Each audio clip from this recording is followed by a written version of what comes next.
Hola, buenos días. Hoy vamos a hablar de patología respiratoria, la parte médica e infecciosa, ¿ya?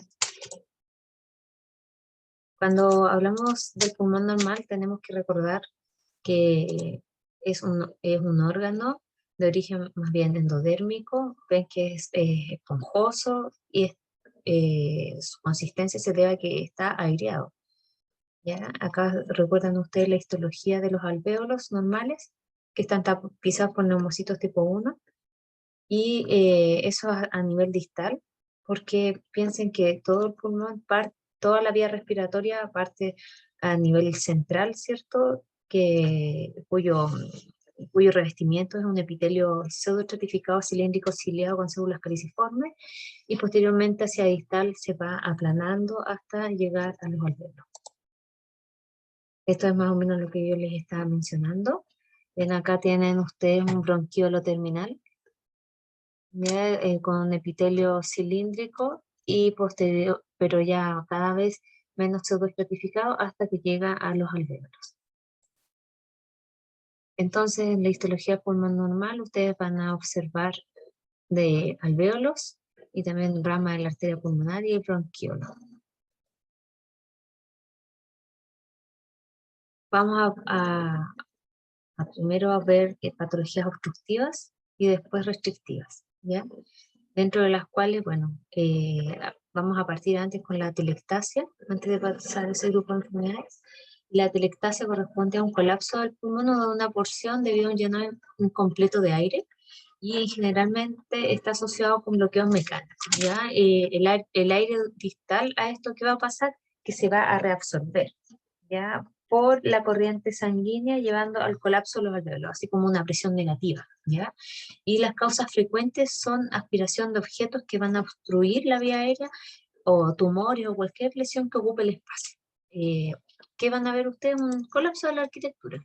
Desde el punto de vista fisiopatológico, entonces pueden tener distintos mecanismos. El más frecuente es este, de un cuerpo extraño o algún aumento de volumen que ocupe a nivel endoluminal el bronquio, y hace que se colapse esto y el aire se reabsorbe a nivel de la circulación.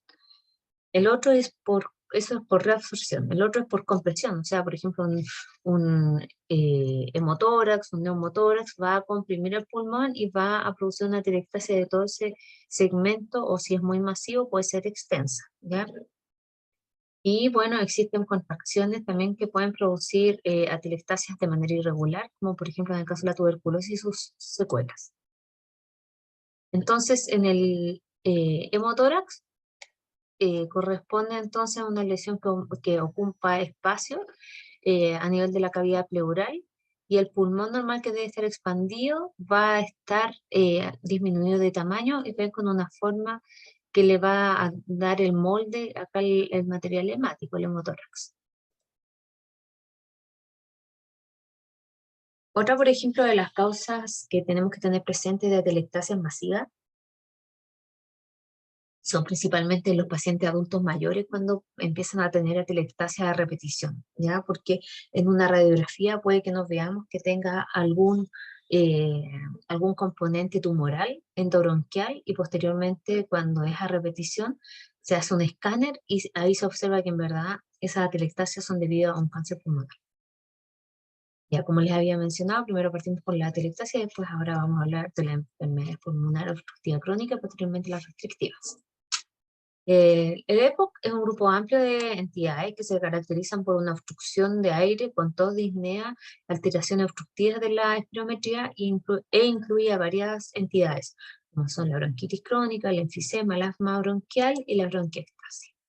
Bronquitis crónica corresponde a la producción crónica de tos con expectoración, usualmente por 3 meses consecutivos, al menos 2 años seguidos, sin evidencias de otra enfermedad de base, y va a producir una hipersecreción mucosa crónica.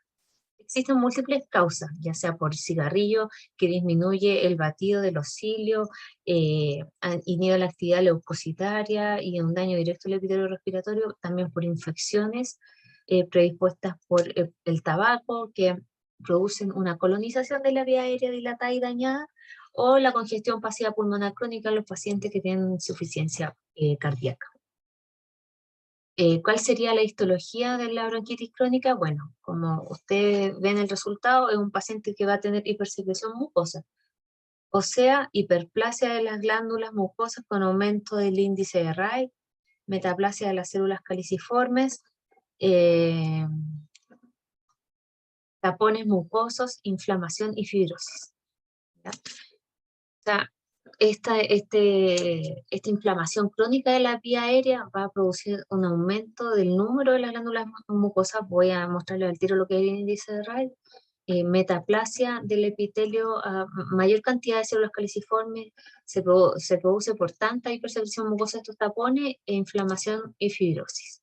El índice de Wright es la relación que existe entre el espesor de la distancia que ocupan las glándulas seromucosas a nivel del bronquio y la distancia que va entre la membrana basal hasta este punto, ¿ya? Y como va a aumentar el índice de Wright debido a que en este sector va a estar aumentado, ¿ya? Va a estar hiperplásico. Esto es la histología.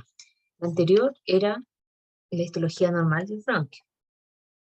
En cambio acá ven que está muy aumentado la cantidad de glándulas seromucosas. El enfisema pulmonar. El enfisema pulmonar es otra de las entidades clásicas que produce enfermedad pulmonar obstructiva crónica y se caracteriza por espacios aéreos aumentados de tamaño, que en el fondo es un espacio muerto en el cual el aire queda atrapado, o sea, entra pero no puede salir. Entonces, los pulmones van a estar hiperinsuflados con una consistencia esponjosa, ¿ya? Normalmente así sería un pulmón. En cambio, en el enfisema empieza a haber un daño en la pared de los alvéolos, una ruptura de estos, y hace que ese espacio aéreo aumente a nivel distal, pero no puede salir, ¿ya?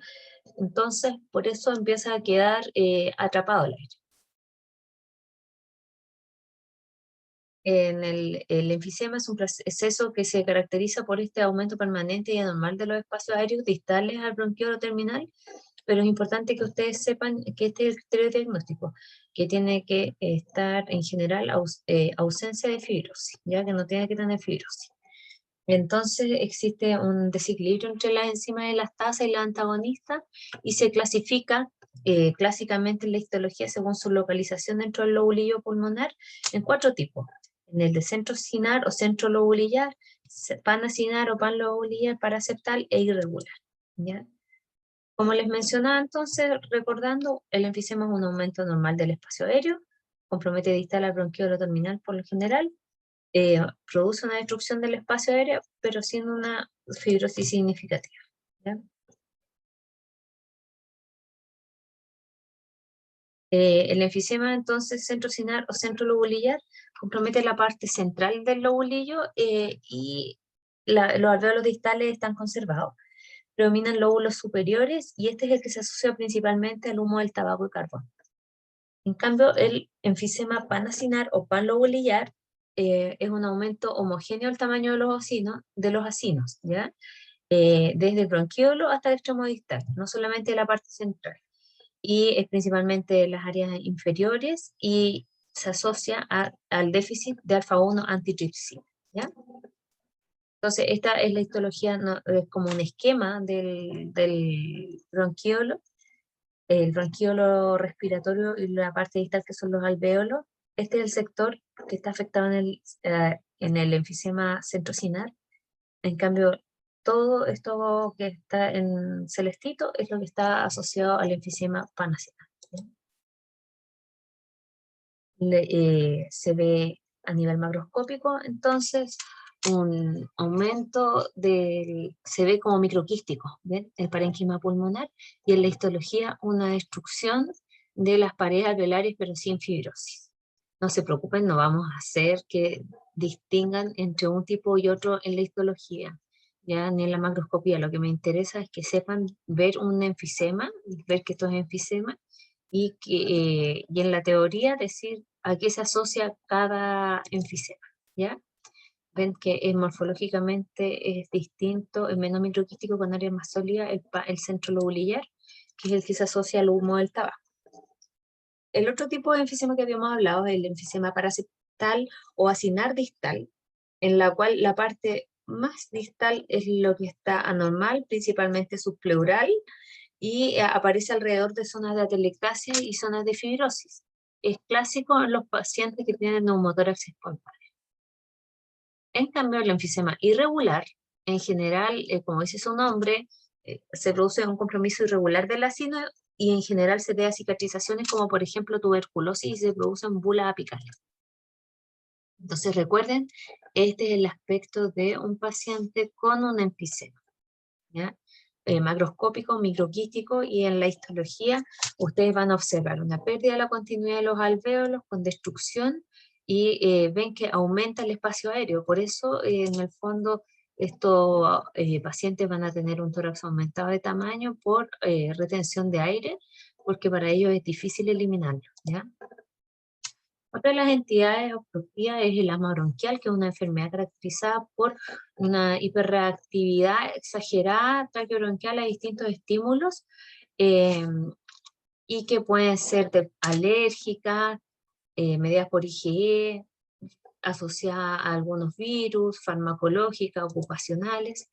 Desde el punto de vista macroscópico, ustedes van a, o sea, es muy raro que nosotros vamos a ver esto en general, toda esta enfermedad obstructiva crónica, no vemos por biopsia un pulmón, solamente lo vamos a ver, por ejemplo, en el contexto de una autopsia, ya como una crisis asmática.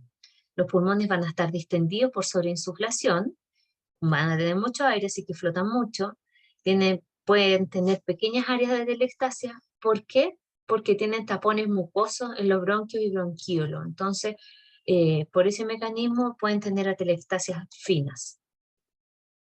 Acá hay varias características clásicas que los vamos a ver con fotitos, pero para que enumeremos primero. En la histología de los pulmones con asma vamos a tener tapones de mucos con epitelio bronquial, en forma de espiral. Van a tener eosinófilos y cristales de Charcot-Leyden, que son de eosinófilos. Van a tener como estos bronquios están constantemente contrayéndose y dilatándose, van a tener un aumento del grosor de la membrana basal, van a tener también aumento de las glándulas mucosas, la submucosa, van a tener una hipertrofia de la pared muscular bronquial. Piensen todo eso con este juego de contraerse, dilatarse, contraerse, dilatarse. Y desde el punto de vista inflamatorio van a tener edema, un infiltrado inflamatorio principalmente a expensas de eosinófilos. Y bueno, tapones mucosos, ¿ya? Acá están, miren, acá inclusive tiene una bifurcación siguiendo las estructuras bronquiales, ¿ya? Si vemos con mayor detalle, van a ver ustedes que las vías aéreas distales, porque acá estamos a nivel pleural, este parénquima pulmonar, de partida parénquima pulmonar se ve muy rojizo, y en la vía aérea ustedes ven material mucoideo, ¿ya? Mucus, tapones mucosos. En la histología, acá estamos viendo, por ejemplo, un corte bronquial, en el cual acá está el lumen, acá está el epitelio con su membrana basal, acá está el estroma, su mucosa, y estamos viendo acá el cartílago, ¿ya? Y se dan cuenta de que existe una distorsión de la arquitectura del bronquio. De partida está con mucus en el lumen, hay una pérdida del epitelio, la membrana basal la podemos ver, en general es súper fina, pero acá se ve como una rayita rosada, ¿ven? Una hipertrofia del músculo, ya un acentuado infiltrado inflamatorio que es principalmente a expensa de eosinófilos. Esta es una tinción de tricrómico para ver la hipertrofia del músculo liso, ¿ya? En pacientes que tienen asma. Acá estamos viendo un corte de bronquio, en el cual acá está revestido por un epitelio, debería ser pseudoestratificado cilíndrico ciliado. Llama la atención que hay mucha secreción mucosa, ¿ven? La membrana basal, que está rosadita, que está acá, se ve engrosada. Y hay un infiltrado inflamatorio que cuando uno lo ve con mayor detalle, corresponde a eosinófilos. Acá con mayor detalle, entonces, este es el epitelio, la membrana basal engrosada, y estamos viendo un infiltrado inflamatorio principalmente a expensas de estas células que tienen estos gránulos eosinófilos, o sea, son eosinófilos. ya inclusive se meten al epitelio, ¿ven? Y se descaman al mucus, entonces ahí ven ustedes los cristales de Charcot-Leyden. Ahí están los cristales de Charcot-Leyden, que son producidos por el mucus y los eosinófilos, y acá hay gran cantidad de eosinófilos en el mucus.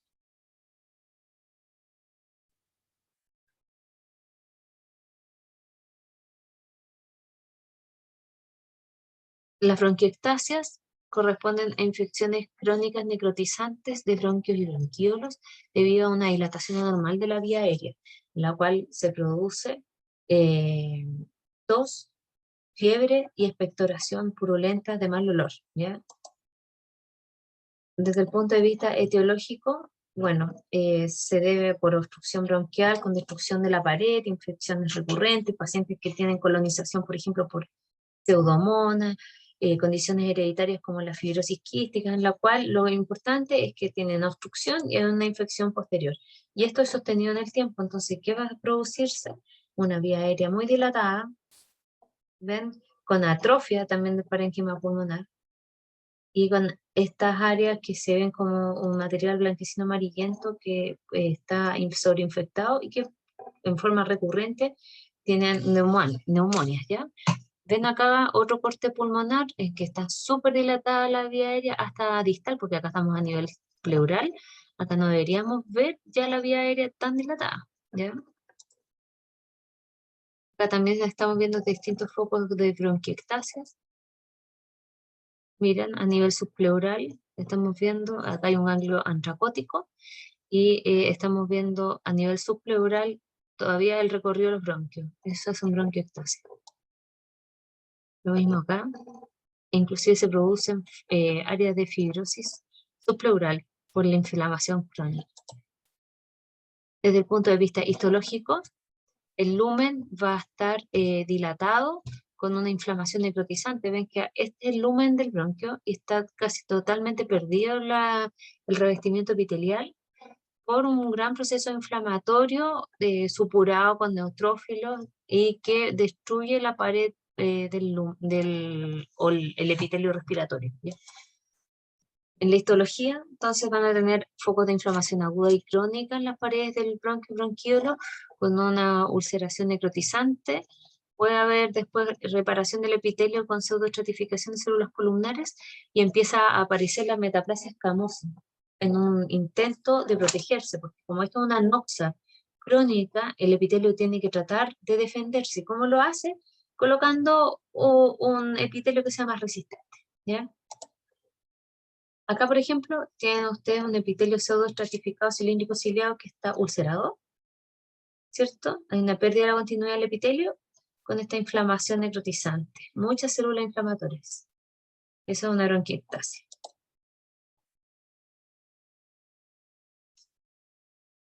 Dentro de las enfermedades vasculares del pulmón, que es otro capítulo, tenemos que se producen por un edema pulmonar hemodinámico, por aumento de la presión hidrostática, ejemplo, en las pacientes con insuficiencia cardíaca izquierda, en que existe un aumento de la presión retrógrada desde el corazón hacia el pulmón.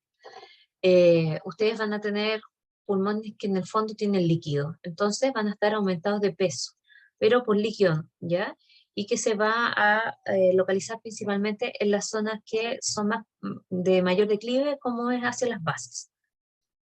El corte, los pulmones van a estar húmedos con disminución de la crepitación por el contenido de sangre, y si ustedes los presionan hacia la vía aérea, hacen un corte, van a ver que hacia los bronquios aparece un líquido de color salmón espumoso, que es una mezcla entre aire, sangre y líquido del edema, ¿ya?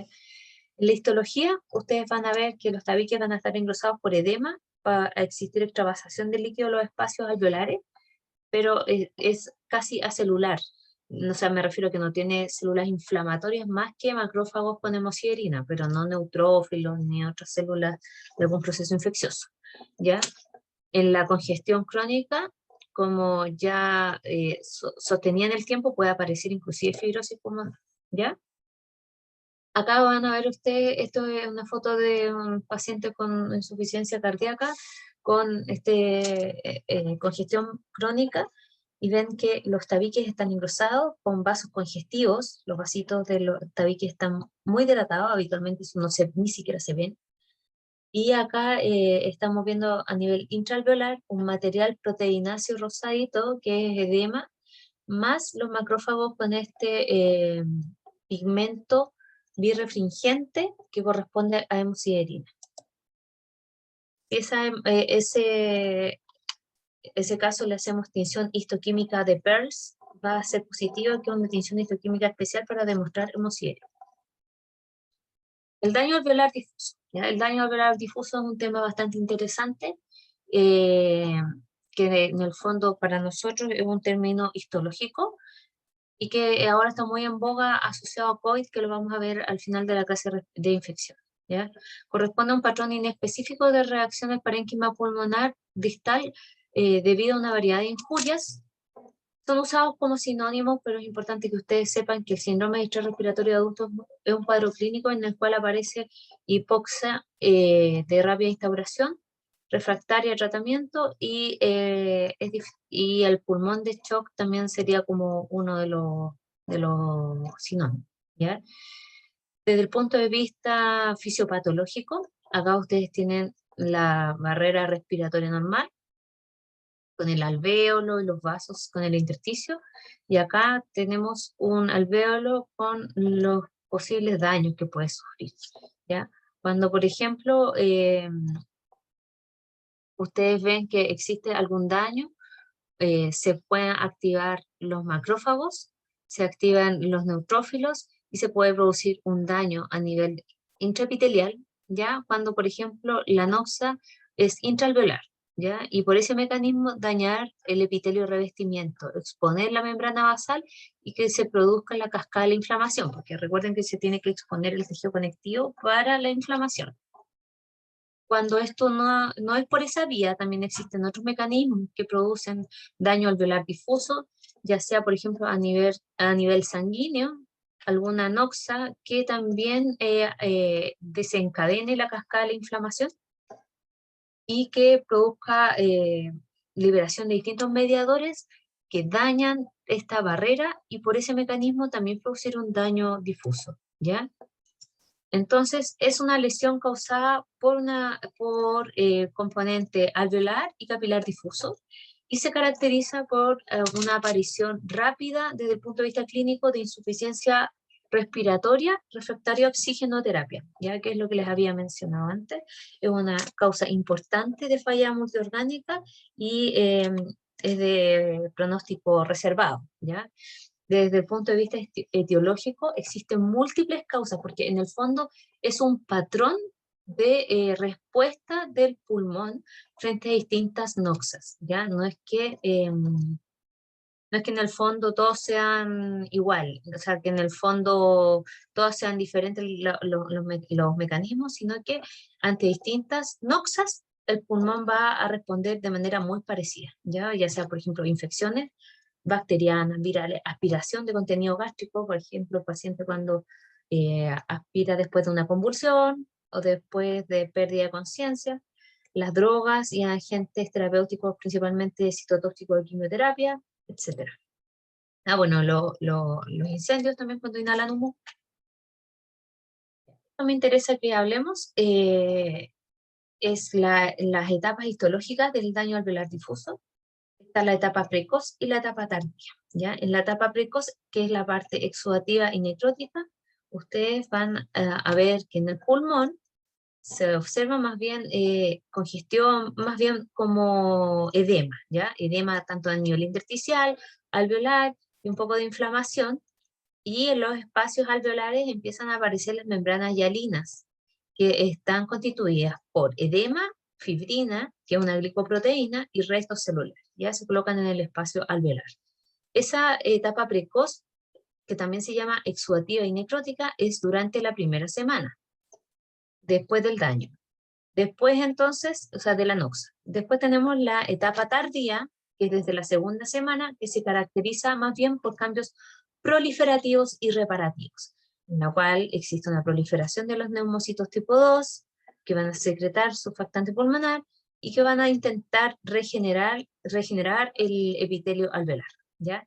Se organiza el exudado y si es que esto es mucho, puede llevar inclusive a una fibrosis pulmonar secundaria, ¿ya? En el pulmón de shock, como resumen, ustedes van a tener pulmones que están aumentados de tamaño en relación a lo normal y de peso, van a tener un compromiso que es difuso, ven acá el corte, esto es sin corte y esto es al corte, esta es la cara pleural en el fondo. La pleura va a estar lisa, grisácea negruzca por la congestión, van a tener una consistencia firme y pérdida de la crepitación por contenido también de edema, y la superficie de corte es rojiza negruzca, ¿ya? Esta es la primera fase, que es la etapa precoz, en que ven que el pulmón está muy aumentado de tamaño, edematoso, rojizo, ¿ya? Y en la histología van a tener ustedes alvéolos que en su cara luminal van a tener depósito de este material eosinófilo amorfo, que es fibrina, ¿ya? Y edema y un leve infiltrado inflamatorio linfocitario, ¿ya? Esta es una etapa, corresponde a etapas tardías, proliferativa, esta, ¿ya? En la cual existe un aumento de los neumocitos tipo 2. Ven que son esas células que se ven con un poco de atipia, y el intersticio va a estar engrosado a expensas de colágeno, ¿ya? Esta sería una etapa precoz y esta una etapa tardía, para que comparen la histología. En una etapa más avanzada, en que, por ejemplo, el daño estuvo mucho más tiempo, ustedes van a tener áreas de reparación, como estos focos fibroblásticos. Ven que hay como una fibrosis laxa, esta posteriormente puede producir un panal de abejas del pulmón. Como les mencionaba, las complicaciones pueden ser infecciones, ¿ya? Porque en el fondo este material amorfo de las membranas hialinas es una glicoproteína, y que es un cuerpo extraño, entonces puede ser fácilmente colonizada por bacterias, sobre todo los pacientes que están en ventilación mecánica, y se infectan fácilmente, ¿ya? Y bueno, y evolucionar a un pulmón de panal de abejas, si es que este proceso proliferativo lleva, si es que en el fondo se empieza a quedar pegado al paciente en las distintas etapas, mucho tiempo, claro, el daño puede ser mayor, ¿ya? Ya, después están las neumopatías intersticiales como grupo, así como está el grupo de las obstructivas, están las intersticiales que tienen un patrón restrictivo en la espirometría, y ustedes van a tener compromiso del intersticio pulmonar con fibrosis de grado variable y un infiltrado inflamatorio crónico, que puede tener reagudización. Estas neumopatías intersticiales pueden ser de etiología conocida o de etiología desconocida, ¿ya? Y ven que es un tremendo saco de patologías. O sea, por ejemplo, la etiología conocida puede ser por hipersensibilidad, exposición a silicosis, o sea, la silicosis inducida por drogas en pacientes que tienen quimioterapia, mesenquimopatías, ¿ya? Causas infecciosas. O las etiologías desconocidas, como las neumonias intersticiales idiopáticas, que son las UIP, después ustedes las van a conocer cuando estén en la parte clínica, las de etiología granulomatosa, como la sarcoidosis, y otras que son más raras, ¿ya? ¿Por qué se caracterizan? Porque los pacientes van a referir que tienen disnea, dificultad respiratoria progresiva, estos dedos en palillo de tambor, ¿ven? Con cianosis distal, y en la espirometría tienen un patrón restrictivo, además de en el escáner un patrón en vidrio esmerilado, ¿ya? Aunque existen distintos patrones, pero en general el vidrio esmerilado se asocia mucho a la presencia de un daño difuso restrictivo, ¿ya? Así como también existen otros elementos que ven los radiólogos, como la presencia de fibrosis, infiltrados nodulares, principalmente en sarcoidosis, u otros. Pero yo diría que esto, el vidrio esmerilado, es bastante importante dentro de los hallazgos imagenológicos. Las neumopatías intersticiales se caracterizan por ser difusas y crónicas. Los pacientes frecuentemente van a tener, como les mencionaba, disnea, en la espirometría un patrón restrictivo que no mejora con los broncodilatadores, porque acá ustedes se van a dar cuenta porque es restrictivo, porque el daño es a nivel de la barrera, ¿ya? Del tabique. En la radiografía de tórax van a tener vidrio esmerilado en el escáner, y la pérdida crónica de parénquima pulmonar van a hacer que estos pacientes finalmente evolucionen con una hipertensión pulmonar y hasta un cuerpo pulmonar que es una insuficiencia cardíaca asociada. Todas estas patologías, que son muchas, yo en verdad no les voy a pedir que las revisemos todas porque es un tema complicado, pero lo que me interesa es que ustedes vean que se produce una alveolitis, que esta inflamación crónica va a llevar a una pérdida de estructura y hacia fibrosis, ¿ya? Con una pérdida de células. La neumonía intersticial usual se las voy a presentar porque es la clásica entidad que produce panal de abejas en pacientes con este patrón restrictivo. ¿Ya? Son, en general, debutan como en fase avanzada y terminal, con una gran fibrosis pulmonar, y lo característico es que van a tener este pulmón, miren, con aspecto de panal, por eso como muchos hoyitos, panal de abejas. Lamentablemente casi no tienen un parénquima pulmonar que les sirva para respirar. Y vean cómo está alterada la histoarquitectura del pulmón. Ya casi no vemos alvéolos. Está reemplazado por metaplasia de los bronquios. ¿Ven? Porque ha habido mucha inflamación sostenida en el tiempo. Y hay fibrosis, metaplasias escamosas pueden existir acá, por ejemplo, para poder defenderse. Pero en verdad es una entidad que no tiene muy buena respuesta a tratamiento. Después, dentro del grupo también de las patologías intersticiales están las neumoconiosis, que fueron descritas hace tiempo por Senker, principalmente a una reacción pulmonar frente a distintos minerales, como carbón, sílice, etc. Y bueno, el término está empleado para distintas sustancias inhalables.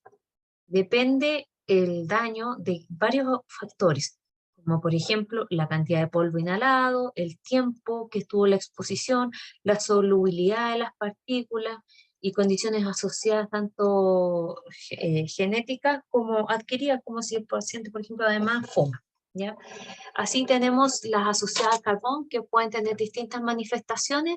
La antracosis clásica, que es la que tenemos todos los que vivimos acá en Santiago, y ustedes van a ver que los pulmones se ven más bien negruzcos, inclusive igual los ganglios linfáticos alrededor de los bronquios, y que están con macrófagos con carbón, ¿ya? Con antracosis. Después está la neumoconiosis no complicada, que en el fondo va formando manchitas de carbón que están formadas principalmente por acúmulos de macrófagos con este depósito. Y después tenemos la neumoconiosis complicada, que ya forma cicatrices mayores a 2 centímetros con fibras de colágeno en el centro, ¿ya? Como les mencionaba, el pulmón ustedes lo van a ver en general con este punteo negruzco cuando hay neumoconiosis de carbón. Ya, esto es lo mismo, un pulmón de autopsia más negruzco. Esto es una mácula de carbón, ven que estamos viendo una histología clásica pulmonar y de repente aquí donde están los vasitos, una lesión estrellada negruzca. Si vamos con mayor aumento nos vamos a dar cuenta que eso es antracosis, negro. Y por ejemplo, ¿por qué esto no es hemosiderina? Le hacemos una tinción de PERLS, y el PERLS, si es que fuera hemosiderina sería azul, pero en este caso no va a marcar azul porque es carbón. Otra neumoconiosis es la silicosis, que se produce por la inhalación de sílice y que constituye una enfermedad profesional crónica, que es muy complicada. El sílice es una sustancia fibrogénica y que puede producir muchas patologías desde el punto de vista crónico hasta neoplásico, ¿ya? Después de la inhalación de estas partículas de sílice, que no son solubles, se produce la activación de macrófagos pulmonares y se desencadena una cascada inflamatoria que al principio pueden ser nódulos pequeños, pero después van a ir avanzando en el tamaño y siendo confluentes. Inclusive pueden producir cavitaciones, ¿ya? ¿Por qué producen estas cavitaciones? A veces se asocian al carbón y por eso se puede ver igual el pulmón oscuro. Acá ven un área como más densa de parénquima pulmonar. Acá hay un nódulo cavitado. Esto era como clásico antes de los mineros, pero en que había menos medidas de seguridad. lo que yo les mencionaba es que son fibrogénicas. Ven que producen esta fibrosis concéntrica de colágeno hialino, y que en el fondo es acelular, que después se pueden cavitar, ¿ya? Al usar luz polarizada van a tener cristales de sílice que van a ser estos birefringentes que se ven como más brillantes, ¿ya? Y este material eosinófilo amorfo. Material eosinófilo amorfo que es sílice, esa es la respuesta fibrogénica, ¿ya? Miren, ¿ven que está mezclado con carbón, que es esto negruzco? Si se dan cuenta, acá hay como unas espículas, y estas células que se las están comiendo son macrófagos, o sea, se produce también una reacción granulomatosa de tipo cuerpo extraño, y si lo polarizamos, ven que se ven los cristales birefringentes, ¿ya? También tenemos la asbestosis, que es un grupo de cristales de silicato que forman fibras, ¿ya? Y también puede producir múltiples patologías desde placas fibrosas hasta neoplasias, carcinomas y mesoteliomas, ¿ya? Eh, bueno, también en este caso los macrófagos intentan fagocitar estas fibras que estaban en las placas de pizarreño. ¿Se acuerdan ustedes antiguamente? Gente que ha estado muy expuesta a la asbestosis. Esta partícula va a liberar sustancias que son quimiotácticas y que van a desencadenar una respuesta inflamatoria intensa, y las lesiones en general pueden ser difíciles de distinguir de otras entidades, salvo por, a ver, primero esto, que ven que hay un material negruzco, con un daño pulmonar crónico, con bronquiectasia, o sea, estos pulmones no se ven muy normal, aparte de la coloración. Acá estamos viendo una pleura que tiene estas estructuras nodulares, que hay que descartar mesotelioma. Hay una fibrosis pulmonar con una fibrosis pleural, acá hay una fibrosis subpleural con una calcificación densa, o sea, nos habla de que hay un proceso crónico. Y en el lavado bronquiolo-alveolar, aquí se dieron cuenta que tienen estos cristales, ven, que brillan por la hemosiderina del fierro, y acá se dan cuenta que esta es una tinción de Peirce que nos va a iluminar los cuerpos ferruginosos.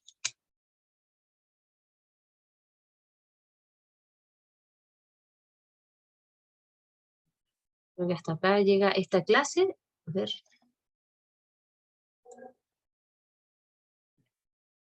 Esta es una clase bastante extensa. En el fondo, la parte médica es hacerles como un barniz de todas las posibles entidades asociadas desde el punto de vista respiratorio en patología. Eh, Así que para mí es muy importante que ustedes al estudiar se ordenen, pero no es necesario saberlo todo, sino que principalmente lo que nos enfocamos en la clase, ¿ya? Por ejemplo, definición de atelectasia, después dentro de las enfermedades pulmonares obstructivas crónicas, cuáles son las entidades y los criterios histológicos de cada una. Las enfermedades restrictivas como grupo, no voy a ahondar mucho en eso, pero sí que me interesa que ustedes sepan que las enfermedades restrictivas por grupo en general se caracterizan por tener un contexto, ¿cierto? Un paciente que empieza con disnea, que tiene las manos con dedo en palillo de tambor, que tiene un patrón restrictivo, una imaginología característica, y que su daño principalmente es a nivel del alveolo, ¿ya? Y bueno, es importante también que ustedes sepan algunas tinciones histoquímicas para poder reconocer estas neumopatías como la asbestosis. Lo otro que me interesa que sepan bien las etapas es el daño alveolar difuso, debido a que podemos encontrar una aplicación en tratar de entender un poco lo que es la patología de COVID, ¿ya? Lo vamos a ver al final de infección. Gracias.